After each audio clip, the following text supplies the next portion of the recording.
Hi guys! Today I'm going to show you how to make pumpkin cinnamon rolls. It's the season for pumpkin. There's pumpkin everything, everywhere. So I figured I'd show you how to make this sweet treat. And the process is very simple and easy. All the ingredients come together in one bowl. The only waiting time is for the dough to rise. And it gives you the softest, fluffiest pumpkin cinnamon rolls. All the ingredients and measurements are right below in the description section. I'm using all-purpose flour, whole milk, sugar, pumpkin puree, brown sugar, ground cinnamon, and some pumpkin spice mix. It's okay if you don't have pumpkin spice mix, you can just use all cinnamon. Butter, a large egg.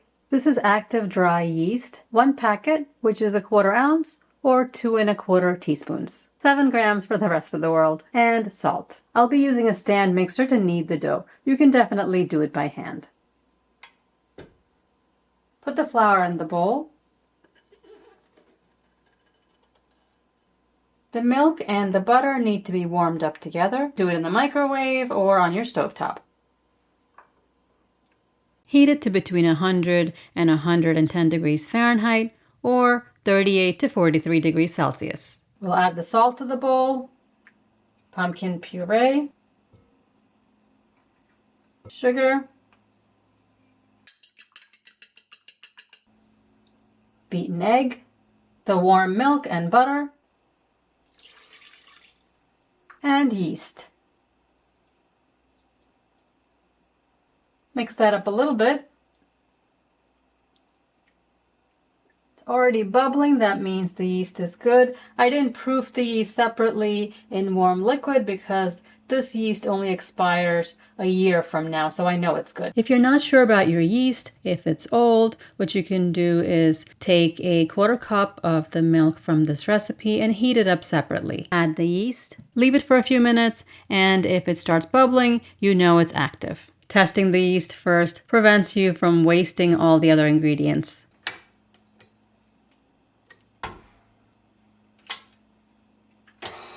Mix on low speed until all the ingredients are combined and then knead for about 8 minutes. And if the dough is too wet or too sticky, add a little bit more flour.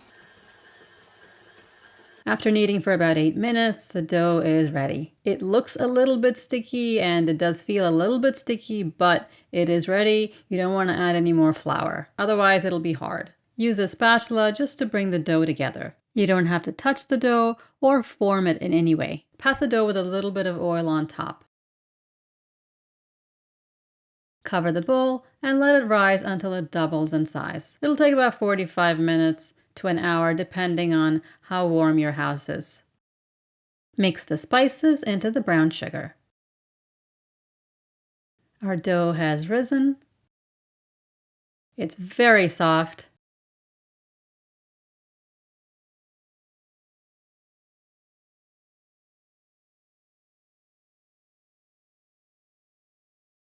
Perfect dough. Flour your counter. Use a ruler to measure the dough. It'll help you when you roll the dough out.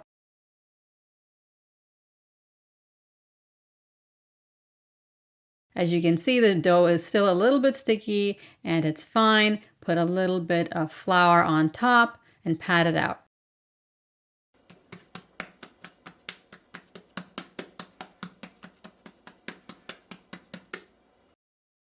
It's very easy to work with.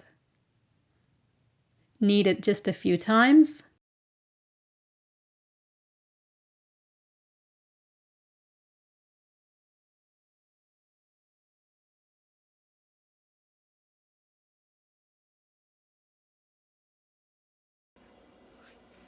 Flour underneath the dough.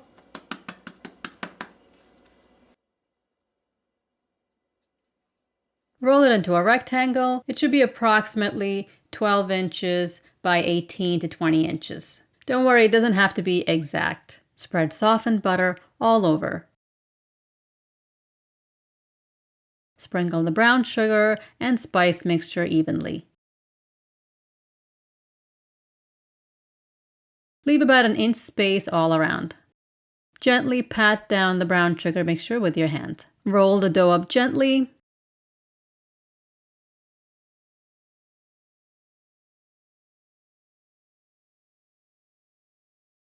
and as tight as you can. You see the dough is perfect, it's not sticking to the counter at all. It rolls up very easily and it's very soft. Pinch the seams together so they don't open up and they'll hold their shape. You can measure and cut the roll with a knife or with dental floss. I like to make them about 2 inches wide. This way when they bake, they'll be nice and high. You should get about 10 rolls this way. Use a 9 by 13 inch pan to bake these rolls. Butter the pan or spray with oil. Trim a little bit off of both ends to get even looking rolls. Hold the floss taut and run it gently underneath the roll.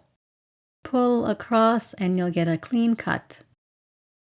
Gently press down each roll. This is just the ends we trimmed off earlier. Form it into a ball, add a little jam or some of the brown sugar mixture in the middle, roll it up and let it rise. Bake along with the other rolls. It's perfectly good, soft dough, so no need to waste it. All the rolls go in the greased pan. Cover and let them rise until doubled, about 45 minutes. Before the rolls are almost done rising, heat your oven to 350 degrees Fahrenheit or 180 degrees Celsius. Bake in the heated oven for about 20 minutes. Definitely check at 18. These cinnamon rolls are not too sweet and they're perfect with a cup of coffee or tea. I'll show you how to make a glaze. It is optional. Melt a tablespoon of butter, add 1 cup of powdered sugar, and a little bit of milk. Give that a mix. A little more milk. Just enough to thin it out. Add milk 1 tablespoon at a time. I used about 3 tablespoons. A tiny bit of vanilla is optional. Half a teaspoon is good. My rolls were done in exactly 19 minutes. You really don't want to overbake them.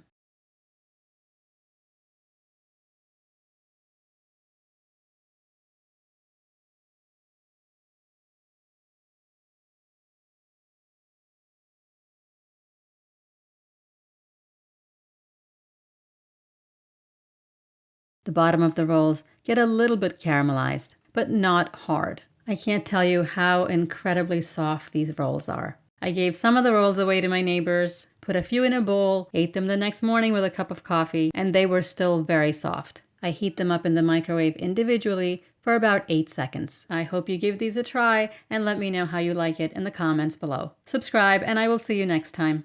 Thanks for watching.